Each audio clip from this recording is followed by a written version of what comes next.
শেখ হাসিনার ফ্যাসিবাদী শাসনের কষাঘাতে জর্জরিত হয়েছে, কেউ জোরপূর্বক গুমের শিকার হয়েছে, কেউ তার বহির্ভূত হত্যার শিকার হয়েছে, অসংখ্য মিথ্যা মামলা নিয়ে কারাগারে জীবন কাটাতে হয়েছে।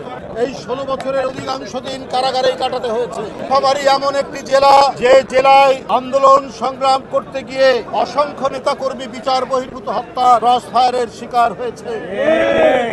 নীলফামারীর একজন মন্ত্রী, যার নেপথ্য নায়ক ছিলেন, তিনি কে আপনারা নিশ্চয়ই জানেন। তার নির্দেশে মদদে গোটা নীলফামারী জেলাটাকেই একটা রক্তাক্ত প্রান্তরে পরিণত করা হয়।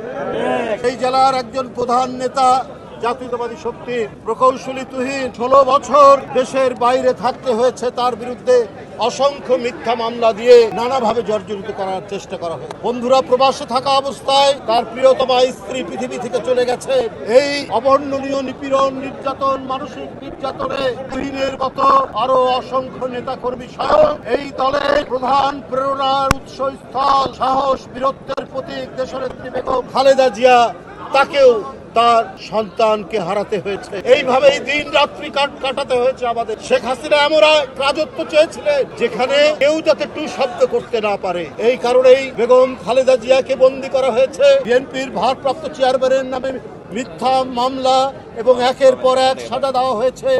লাখ লাখ নেতাকর্মীর নামে মিথ্যা মামলা দেওয়া হয়। বন্ধুরা আমার, কারণ একটাই, আপনারা দেখেছেন 2-1 দিন 40,000 কোটি টাকার আওয়ামী লীগের ঘনিষ্ঠ ব্যবসায়ী, তাদের ঘনিষ্ঠ রাজনৈতিক নেতা, তাদের সম্পত্তি পাওয়া গেছে 5-6টা দেশে। 40,000 একটা এনবিআর এর তদন্ত রিপোর্টের মধ্যে পাওয়া। তাহলে আরো যে কত লক্ষ কোটি টাকা পাচার করেছে। কথিত আছে 28 লক্ষ কোটি টাকা এই শেখ হাসিনার 15.5 বছর 16 বছরে পাচার করা হয়। তাই বন্ধুরা আমার, এই দুঃশাসন জারি করেছিল বিএনপির নেতাকর্মীদেরকে অবর্ণনীয় জুলুম, নির্যাতন, নিষ্পেষণ, মিথ্যা মামলা, ক্রস ফায়ার এবং জোরপূর্বক গুমের মধ্যে দিয়ে, যাতে তারা দুর্বল হয়ে পড়ে। দেশনেত্রী বেগম খালেদা জিয়া অটুট মনোবল এবং ভারপ্রাপ্ত চেয়ারম্যান জনাব তারেক রহমানের দৃঢ় নেতৃত্বে বাংলাদেশের জাতীয়তাবাদী দল এক অটুট বন্ধনে ঐক্যবদ্ধ থেকেছে, কোনোভাবেই বিচ্যুত করতে পারেনি। বন্ধুরা আমার, এখন নানা কায়দায় দোসররা ঘাপটি মেরে বিভিন্ন জায়গায় অবস্থান করে দেশের ভিতরে নাশকতার চেষ্টা করছে। তাদেরকে আবার মিলিটারি ট্রেনিং দেওয়ানোর ব্যবস্থা হচ্ছে। আপনারা দেখেছেন একজন গ্রেপ্তার হয়েছেন এই অভিযোগে। তাহলে তারা আরো কত কাজ করছেন, কত ধরনের কাজ করছে। নির্বাচন, সবাই চায় যে আগামী ফেব্রুয়ারি মাসে যে নির্বাচন হবে রোজার আগে, সেটা অবাধ সুষ্ঠু নির্বাচন। কিন্তু আওয়ামী লীগের আমলে 16,399 জন প্রাইমারি স্কুলের শিক্ষক নেওয়া হয়েছে। এর মধ্যে 55 থেকে 60% হচ্ছে আওয়ামী লীগের খাস, তাদের দলীয় লোক। এরা যদি পোলিং এজেন্ট হয়, পোলিং অফিসার হয়, প্রিজাইডিং অফিসার হয়, তাহলে কি অবাধ সুষ্ঠু নির্বাচন হবে?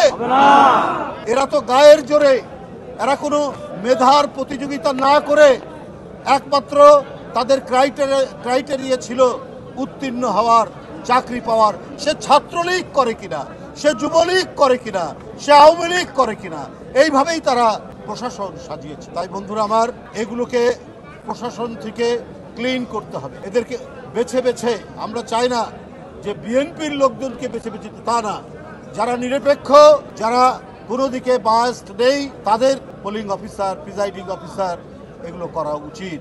কারণ এই 15-16 বছরে প্রশাসন ছিল না, পুলিশ প্রশাসন ছিল না, এগুলো সব ছিল আওয়ামী লীগের ক্যাডার বাহিনী। এই ক্যাডার বাহিনী দিয়ে অবাধ সুষ্ঠু নির্বাচন হবে না।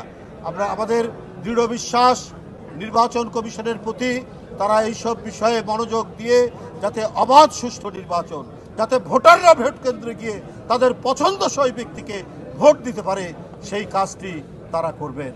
আমি সেলিম এবং রুবেলের নেতৃত্বে নীলফামারী জেলা কমিটি, নতুন আহ্বায়ক কমিটি যেটা গঠিত হয়েছে, আমি তাদের সাফল্য কামনা করছি এবং তারা তাদের নেতৃত্বে নীলফামারী জেলা কমিটি উত্তর ক্রমবর্ধমান তারা আরো বিকশিত লাভ করবে এবং আন্দোলন সংগ্রামে বিএনপির যে ভূমিকা নীলফামারী জেলায়, ঠিক আমাদের দেশ গঠনের ক্ষেত্রে এবং আগামী নির্বাচন থেকে অন্যান্য সকল রাজনৈতিক কর্মসূচিতে তারা সেই ধরনের মেধা, শ্রম দিয়ে জাতীয়তাবাদী দলকে গড়ে তুলবে।